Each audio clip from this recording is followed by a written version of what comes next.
Hey everyone, good morning. So, I am here in Negros. Negros no? So, karon padong misakawan sa Mount Talinis. Dili lang kay ko magkuan guys, mag-talk. Magkuhar ko mga kuan, mga view. Kay murag sakit yun siya guys. So, let's talk lang ta. View lang niya atong ikuan. See you.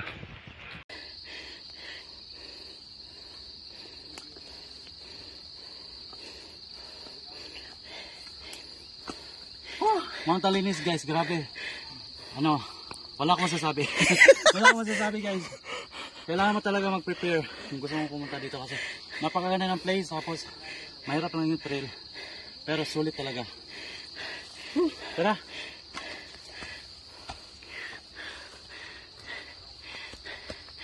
Wala pang brief yan.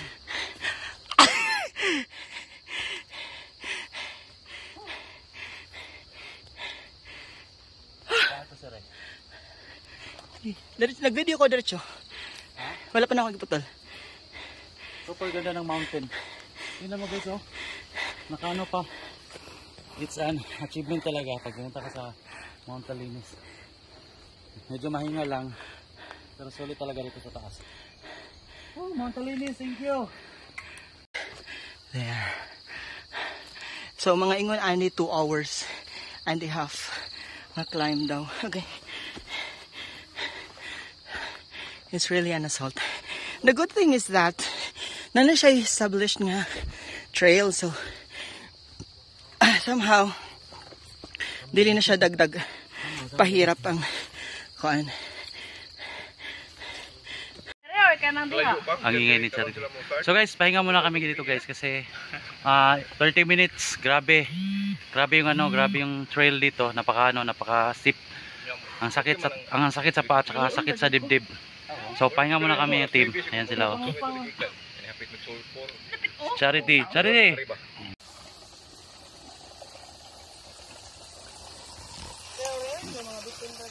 Wala bitin dito. Na nagbitay. Bitin brown ulo. So this is the last water source na mapagkukunan niyo dito sa ano guys. So kailangan niyo talaga ng more water. Ayan. Kasi medyo mahaba pa yung trail na lalakarin. Pero sa sabi, pakita na video nga, share sa tubig pinugos basta. Wow. Ang amo ang muse is Slash the Windy kay tagaana na siya og tubig for me. Nay. Butan kaya akong kuyog, no? Ayaw ko na ha. Hotda ha. Hala kuya, nangaluto na lagi na imong itlog. Tingog sa niya kuya, uy. Sana lang mo. Hala, bito dugay kay ito. Tara. May dalawang team na kami nadaanan kanina. Actually, nauna pa sila sa amin. Pero nagka-cram yata yung isa, mga hiker na yun. Tapos, ayan, kaya wag nyo talagang maliitin si Mount Talinis. Talagang mag-prepare talaga kayo kasi mahirap talaga siya. Mahirap siya akyatin. Napaka ng bundok, napaka steep ba yan? Napaka steep, tapos ang sakit na sa paa. Tapos bring at least 4 liters of water talaga guys. Although mayroong mga water resource na madadaanan, pero baka magkulang kayo. Ayan. Bring 4 liters lang talaga. Dapat ito pang dyan. Ilang kata sir. Pag na guys. Grabe ang ganda oh. Woo! Ang pag. Grabe. Kuhaan ka na naglakaw sir. Okay, diretso lang ni. Pag ba?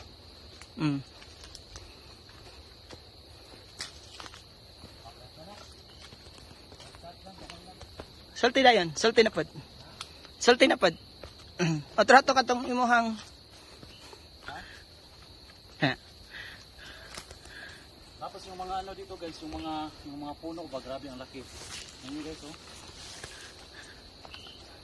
Talagang kanina pagod ako kasi alam mo naman napakaganon yung trail. Pero talagang nawala ngayon sa tapos sa view, sa puno. Nawala yung pagod ko. Oh, laking puno. May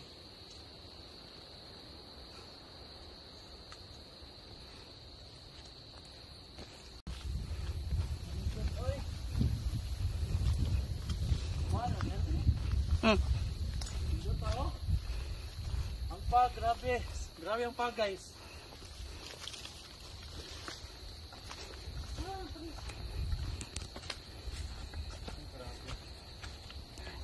Nature guys, grabe. Pahinga na naman guys. Yan. Napakapagod. We still have 2 hours and 10 minutes para makarating sa sa rancho pa lang yan guys. Parang gusto ko nang bumalik ng ng Cebu. Ano naman? Grabe. Tuloy natin. Pero solid talaga. Tingnan nyo yung view guys. Wow. Kami siya, kaya interviewin ka namin. Tingnan nyo yung view. Ayun sila. Oh. Ikaw dapat ang babaeng walang pahinga. Halika na, halika na. So along the way guys, madadaanan nyo itong napakagandang water ilog. Sapa ba to? Sapa, ayan. Ang ganda guys. Tapos doon guys, pwede pa kayo maligo doon. May doon. Hindi lang makita, pero mas maganda doon na part. Grabe.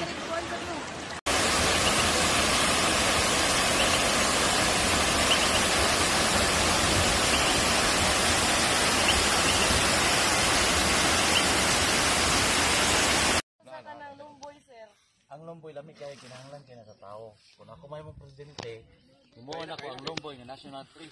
Oh my God, makahilak lagi ko sa grabe ka inspirational imong masulti. Oh my God. So, unsa may platform nimo, sir? Platform nako. Mapatanong mo na ko tanang tao kada pamilya og Lomboy kay ato na National Tree. So, mo gina siya rason sir nga dili gyud kamo daog. Kaya. Kao na?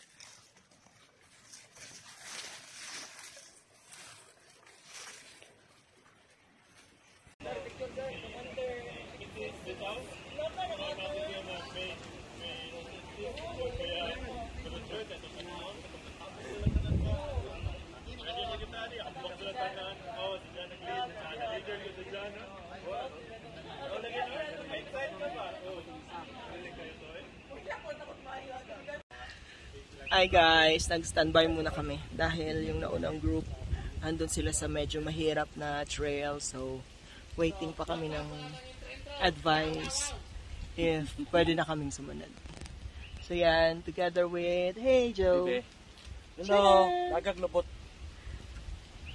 Please subscribe and Subscribe to my channel Lagag Lubot guys. share videos of Lagag Lubot. Lagag Lubot. Lagag Lubot, ayan. And ang aking bebe. Hoy, tanaw po diri bibi. Yatay. Charing lang. And then there is Master Show. Sana sila dito. Right. So, we'll update later. Bye.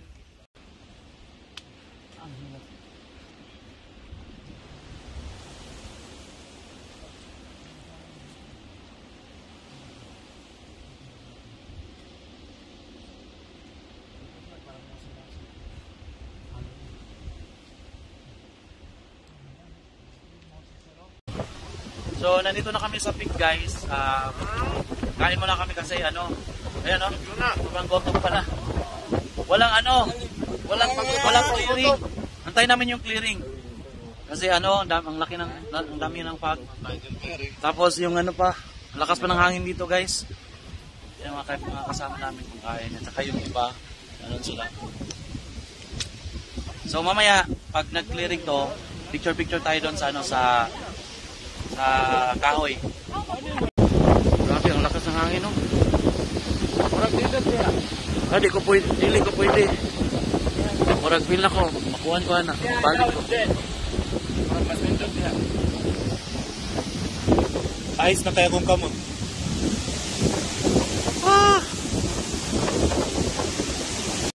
No clearing. Grabe, sobrang lamig.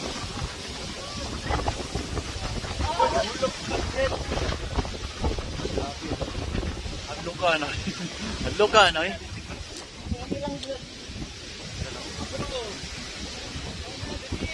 Ano ba? Sobrang lamig guys, tapos ano pa, yung fog. So baba na lang tayo guys kasi hindi ko kakayanin yung pictorial doon. Masyadong malakas yung hangin, tapos yung fog, tapos walang clearing. Baba na lang tayo. So at least nakita nyo naman yung view natin. Yan yung Maria Buhok na puno. So at least nandito tayo, nakapunta tayo ng peak. And super solid yung experience guys kasi ang trail nako napakaganda. Masakit lang siya kaya you have to be physically prepared talaga. Fakto ba yan? Physically prepared? Ayun. Kaya, ayan.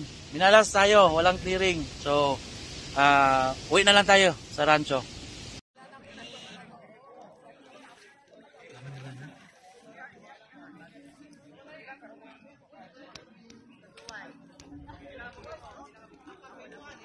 Hey everyone, welcome back. So today, nandito na tayo sa last spot na sa trail natin guys, adventure natin guys from Mount Talinis.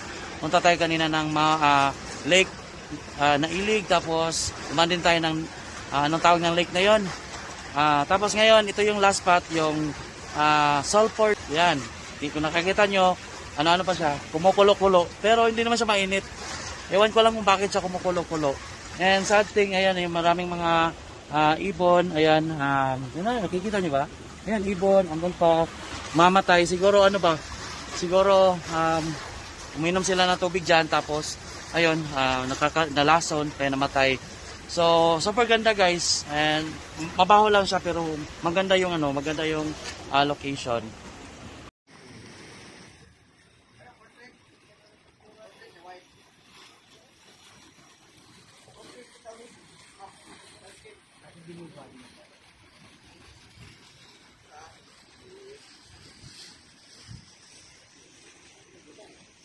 So finally guys, nandito na kami sa rancho. Ayan, 8 hours na hike guys from dito sa rancho papuntang Nailig to Peak, tapos Peak to Nailig to another lake, tapos yung Sulphur Lake yung pinunta namin. Super sulit. Napakasakit ng trail guys, kaya pero sulit talaga. Sulit talaga yung view, sulit yung adventure nyo. And nagsimula kaming maglakad mga 7 AM in the morning.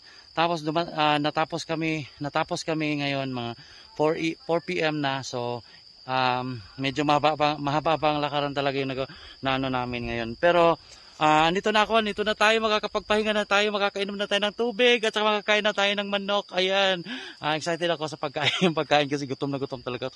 At saka naubusan ako ng tubig guys, tingnan nyo. Ayan, and dito ko na tatapusin yung vlog ko guys. Maraming salamat for sa pagsama nyo din sa adventure ko ngayon, Mount Talinis. Although hindi hindi nag-clearing doon sa taas ng Mount Talinis. Super lamig, super foggy. Hindi umayon sa atin yung panahon, pero happy pa rin ako kasi nakaakyat ako sa peak, and it's my first time in Mount Talinis talaga guys. So I'm so happy, kaya solid talaga. For me, solid talaga yung yung biyahe ko dito. So dito ko natatapusin guys. And please don't forget to subscribe, and dito ko natatapusin yung vlog ko. Wala, pinagsasabi ko. Bye bye na po. See you next vlog.